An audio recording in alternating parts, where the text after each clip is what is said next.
Are we gonna go fast? Or are we gonna send our car flying through the air?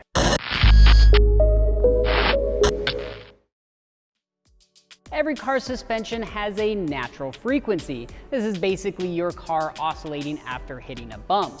Now, lower frequencies are generally more comfortable, but they do allow the car to move up and down quite a bit more, much like your grandpa's Buick. Oh, would you look at that? In general, lower frequency suspension will also provide better traction on bumpy surfaces. However, there's an exception to every rule. Sure, higher frequencies are more harsh, but sometimes going really fast, along with the very small and quick suspension movement, allows you to float along on top of the bumps. And the higher frequencies allows you to keep that oscillation down to a minimum. And for the most part, the salt flats are, well, flat. It's flat for miles, and that's how they go so fast out here.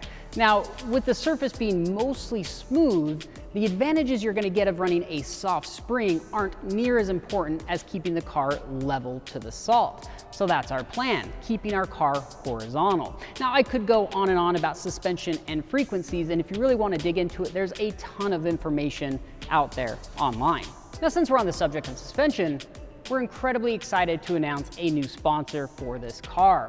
Whiteline. They literally dropped off an entire crate full of parts. I actually think it's about every single part they make for this car, which is incredibly important. You know, this isn't exactly a new car, and with what we're building the car for and how we want it to perform, we're basically needing to rebuild the car suspension from the ground up, and honestly, that starts with the subframes. Now, the subframes are critical to handling and keeping this car going straight, because everything bolts to it. All the suspension components, the steering rack itself, even the differential.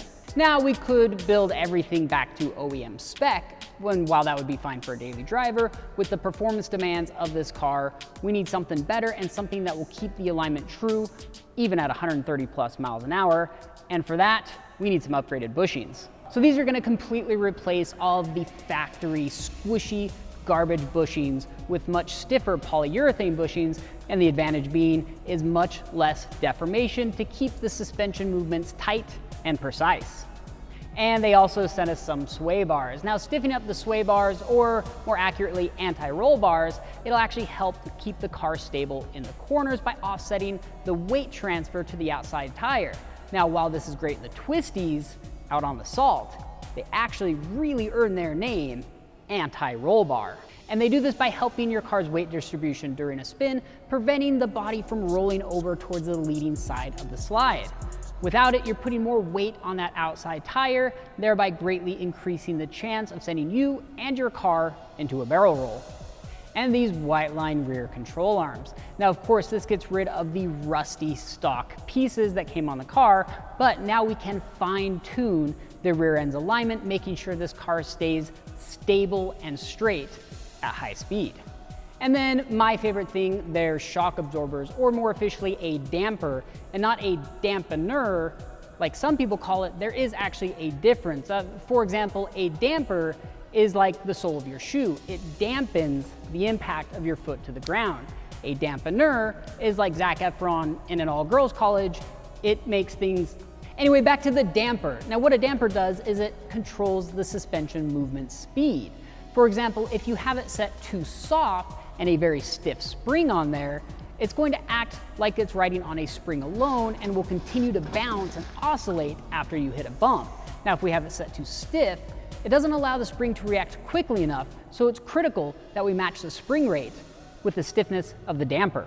And spring rate is how much weight it takes to compress that spring. Now, on this coilover setup, not only are we able to adjust the damping settings to match the spring rate, but we're also able to change the vehicle ride height through the ride height adjustment on the coilover body itself. Now, all of this combined with the upgraded anti-roll bars, the stiffer bushings, and all of the adjustments that we're able to do, we should really be able to dial in the perfect suspension settings to set a new land speed record. And that's all, guys. Thank you so much for watching. I hope you were able to learn at least something about suspension and what we're doing with this particular car. Now, if you guys like this video, Give me a thumbs up. If you didn't, well, hit that dislike button. Make sure to comment below, let me know what you guys think, and of course, hit the subscribe button for more on our land speed record STi. Thanks again, guys. We'll see you next time.